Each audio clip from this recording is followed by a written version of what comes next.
In 2011, our chiller plant was due for replacement, and as the R22 gas was being phased out, we needed to look for not only a new system but a new gas that would be energy efficient and sustainable for the future. We chose the ammonia vapour chiller plant, and it was a fairly big decision to make because at that point in time, ammonia vapour chiller plant was very new to the comfort cooling area. So, and with 740 people at this City Administration Centre, we really needed to be careful and make the right decision because there was a lot of people that would be affected. Yeah, we were looking for a more sustainable and environmentally friendly gas, and one that would see us into the future where it wouldn't get phased out. And the ammonia vapour was one that came onto the board, and we discussed that with the environmental people, and they took the lead in a project to replace the chiller plant with ammonia vapour. Yeah, so at the City Administration Centre we have actually two chiller plants. We've got the ammonia vapour, and we've also got another chiller plant up on the what is considered to be the far east wing. And of the two chiller plants, the ammonia vapour has been the most reliable and maintenance-wise the most cost-effective. During the 8 years that the system has been installed, there's been no refrigerant loss, and the system has been very reliable.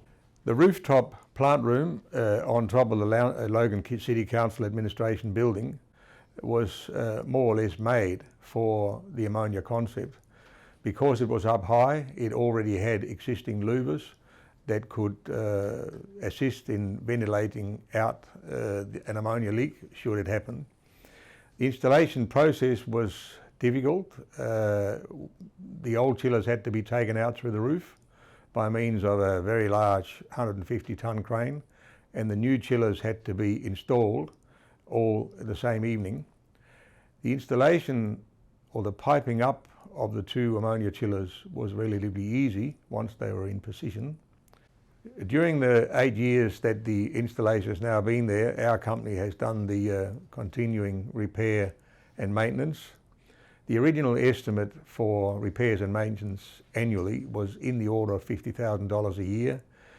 This is about 50% lower based on the service records of the last 5 years. The energy consumption is allegedly reduced by $200,000 a year. When I say allegedly, we have no records in our company to confirm that, but this is a figure that is displayed quite prominently on the Logan City Council's website. The decision the council made was made on the basis of cost reductions in two areas: maintenance and repair cost reductions and energy consumption cost reductions. The reduction in energy consumption was estimated to be from 1,400 megawatt hours a year down to 900 megawatt hours a year, or by 500 megawatt hours annually. That is a conservative estimate. This was done on purpose so that if that figure was to be bettered over the life of the plant, the decision makers would be happy or happier with making the decision that they did make. The estimated simple payback period at the start of the project was 8.5 years. The actual payback period for the project is estimated, or it is calculated, at 5 years. This is based on the reduction in repair and maintenance and the reduction in energy consumption. Okay, the two chiller plant here that we do have, they do have the ability for heating and cooling, and we're so far only using the cooling side because it hasn't been viable, because the hot water systems that we have on site have not failed, but when they do fail or they come to the end of life, we will look at actually changing over to using that side of the system as well. This is an air conditioning system.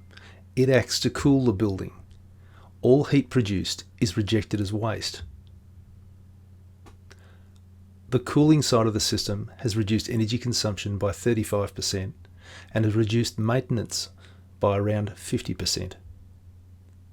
So what happens when this system is installed in an aquatic centre? Well, the cooling side of the system still reduces energy consumption by 35% and reduces maintenance by around 50%.